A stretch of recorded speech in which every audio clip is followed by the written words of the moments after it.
Okay.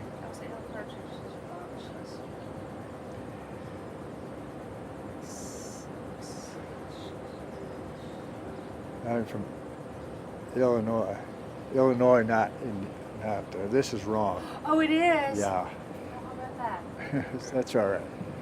Okay, well, Bob, go ahead and tell us your name. And Well, I'm Bob Chester, and I lived in Liverpool, New York. I was raised upstate New York, and I skied at Lake Placid.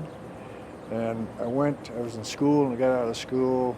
I didn't get out of school. I went in service. That was in 42. And I went to, Breckenridge, Kentucky for my basic training. There I was transferred to the 10th Mountain Division. Went to the 87th, transferred out of the 87th, and ended up at the headquarters company, the 86th. And I've been in the 86th, Third Battalion ever since. I have a twin brother, and at that time Roosevelt said that twins could be together.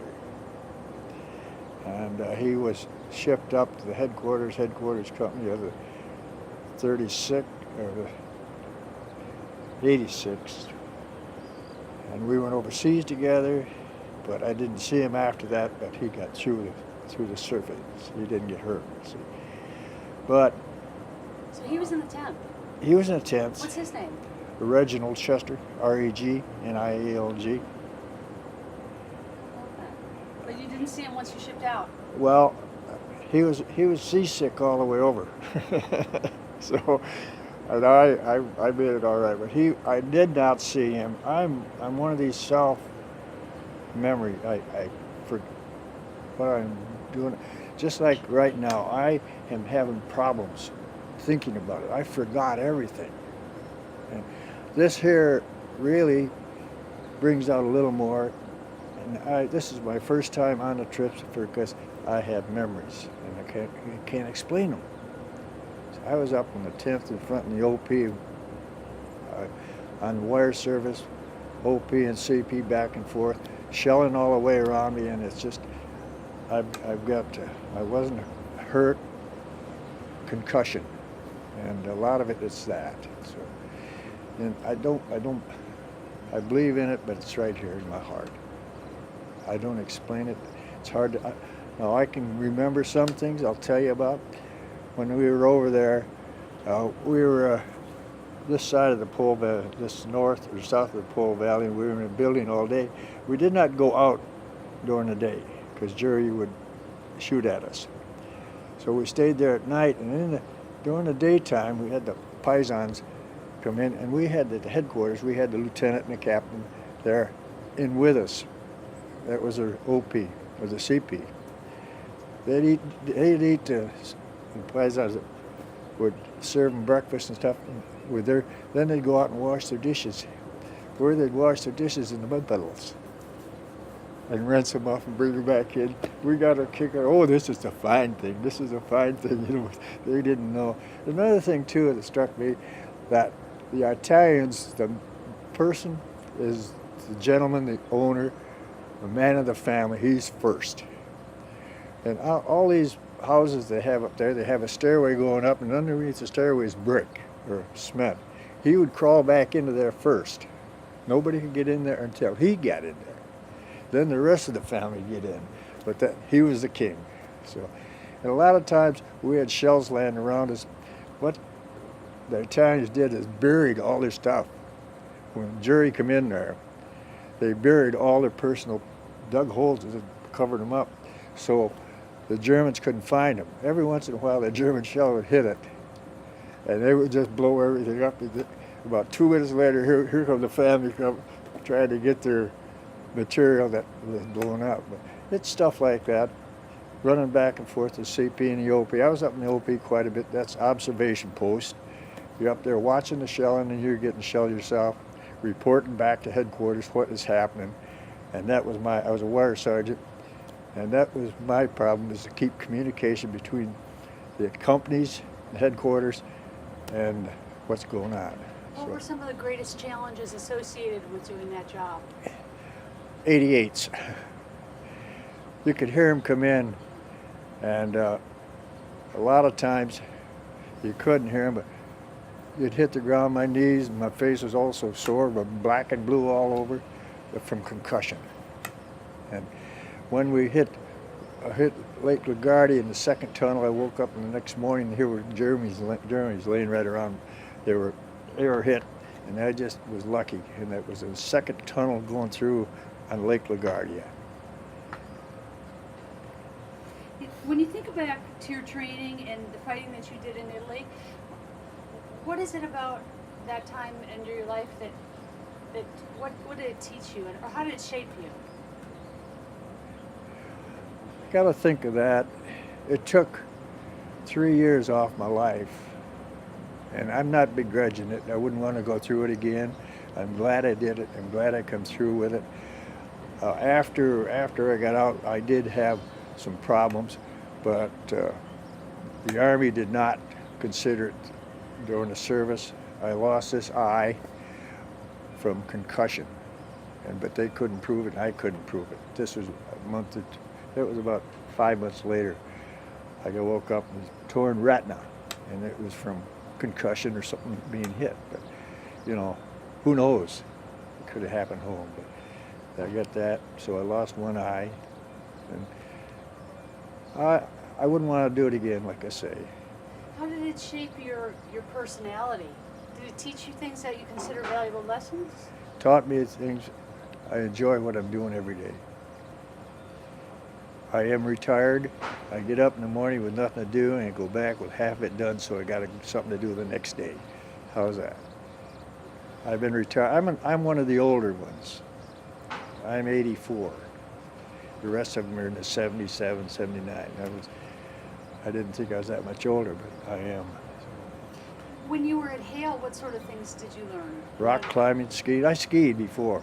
I was there. Rock climbing, and I was in the snow upstate New York. I had snow experience, but I enjoyed doing it. I enjoyed outdoors, and I enjoy people. So, How did it shape who you became later, like the training? well, my training, I think what it taught me to do what you can do today and look at tomorrow, the next day. That's what I'm saying. My training after I got out of the Army, I did not go back to school. By the time I was in the service for 3 years, everybody had a job. I went back into Forest Service and they didn't have nothing. So I married a girl while I was in the service, and we were up at Leadville, Colorado at that time. And my oldest boy was 3 years old before.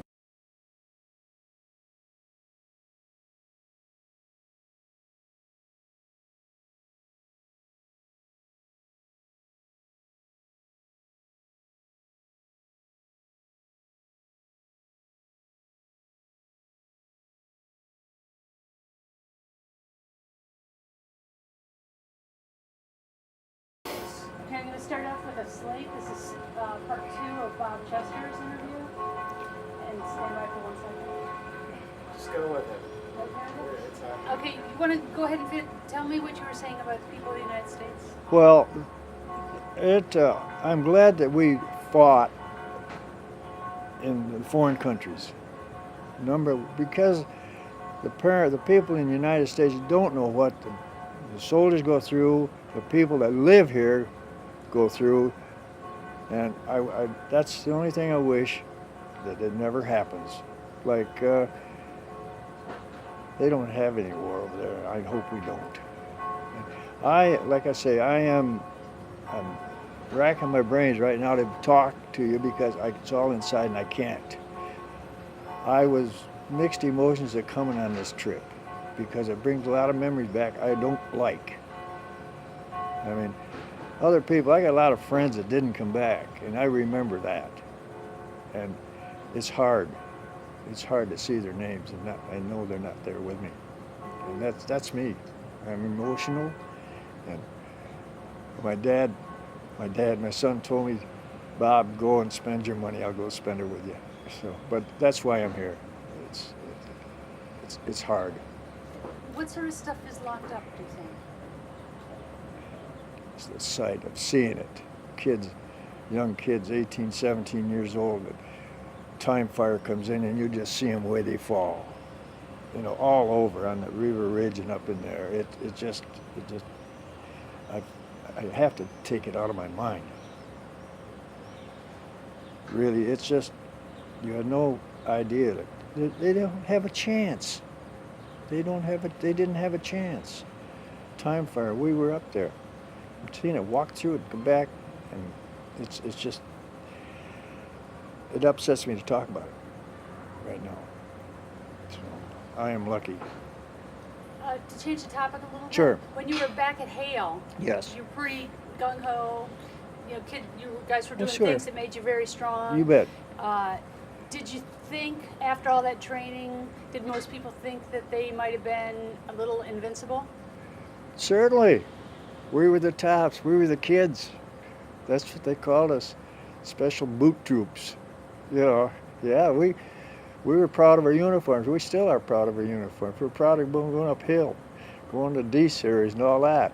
You bet.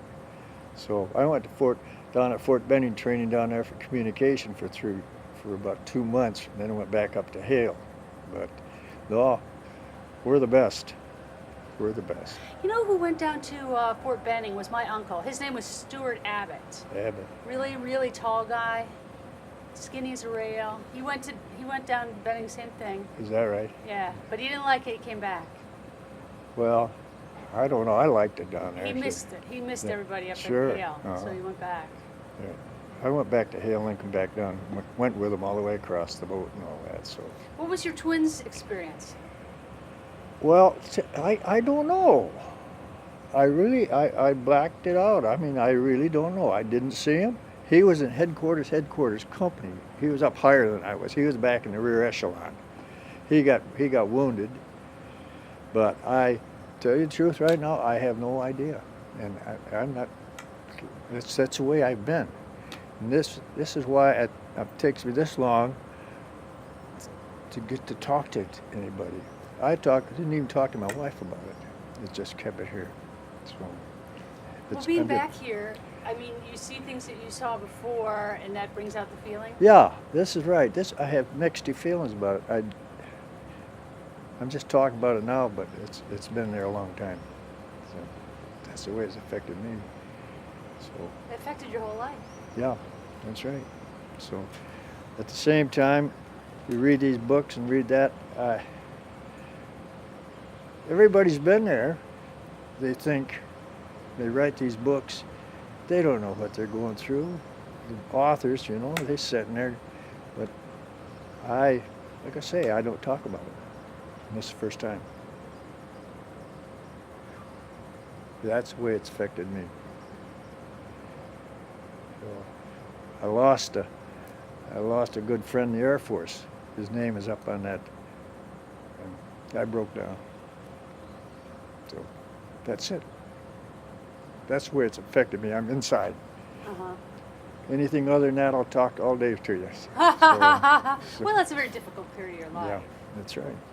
I mean, it's hard to glamorize it. Yeah. Okay, are we done? Does